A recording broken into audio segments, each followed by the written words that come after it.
Psychological warfare has been waged against America for much of this century.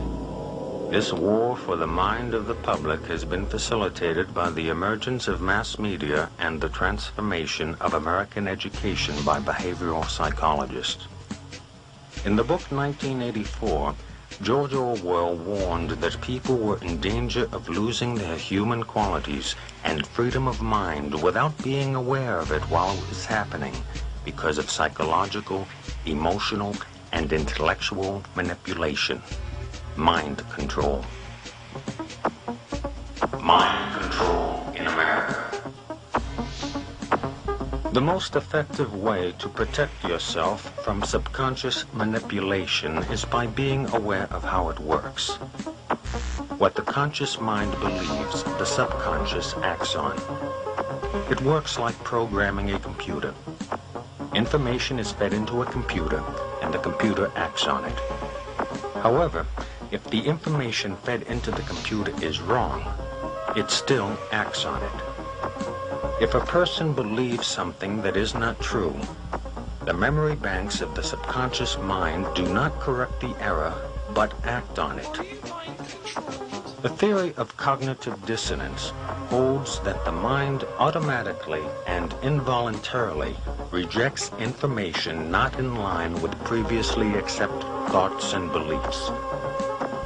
Many of the things that people believe are never questioned, especially when the information has come from a reliable source. It becomes easy to lose sight of why people believe some of the things that they do. Unser Führer, Adolf Hitler, dich,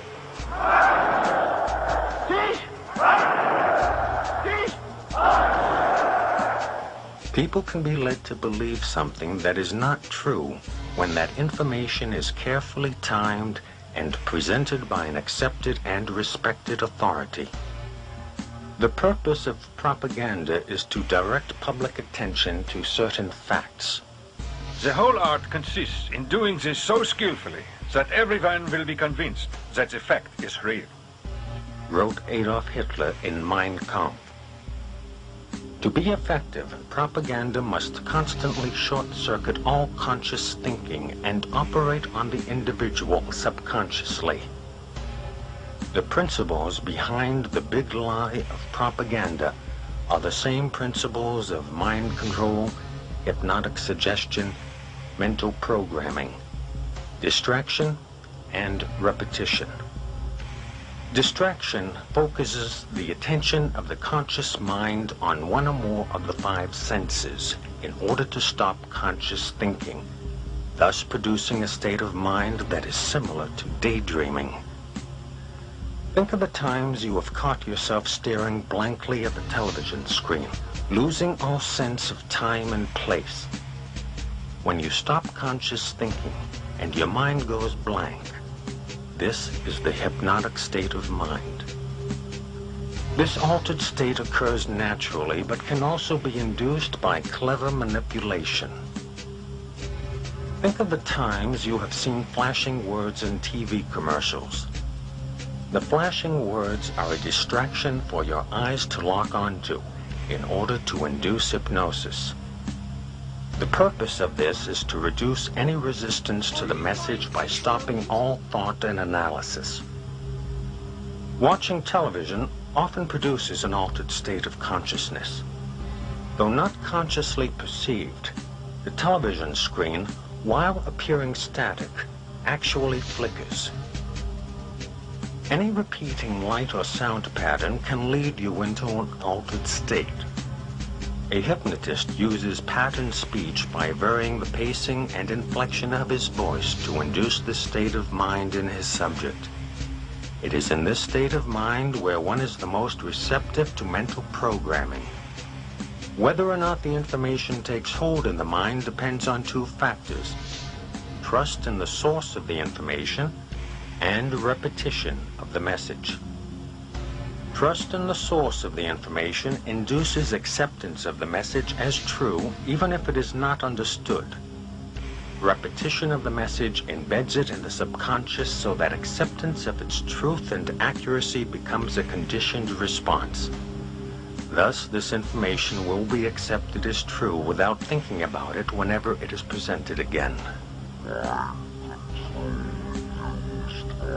Subliminal perception is the process whereby you receive and respond to visual and sound information without being aware of it. The message in the form of printed words, pictures, or voices is presented either so rapidly or so faintly that you are not consciously aware of having seen or heard anything. In 1957, marketing researcher and psychologist James Vickery tested subliminal ads in a New Jersey movie theater. The messages, hungry, eat popcorn, and drink Coca-Cola, were flashed on the screen at 1/3000th of a second every 5 seconds during the movie. Sales increased for popcorn and Coca-Cola. Every major advertising agency in North America has sponsored extensive research into subliminal perception. Vance Packard's 1957 book, The Hidden Persuaders, revealed that American industry was researching the use of subliminal messages to motivate people to buy their products. Dr. Wilson Bryan Key has documented in 4 books the widespread use of subliminal ads by the advertising industry. Messages programmed directly to the subconscious bypass critical analysis and the conscious choice to accept or reject the message. Repetition of the message constitutes mental programming. Subliminal messages have been used in music, radio, television, and movies. In November 1957, TV station WTWO in Bangor, Maine, experimented with projecting a subliminal message on television. In 1958, radio station KOL in Seattle broadcast subliminal messages under the music played by its disc jockeys. How about a cup of coffee? Was one, and another was, someone's at the door. The movie The Exorcist used both subliminal sounds and pictures. A full-screen death mask of Father Karras was flashed on the screen at 1/48th of a second a number of times during the movie. The consciously unnoticed word pig appeared many times throughout the movie. The terrified squealing of pigs being slaughtered and the buzzing sound of angry bees was mixed into the soundtrack.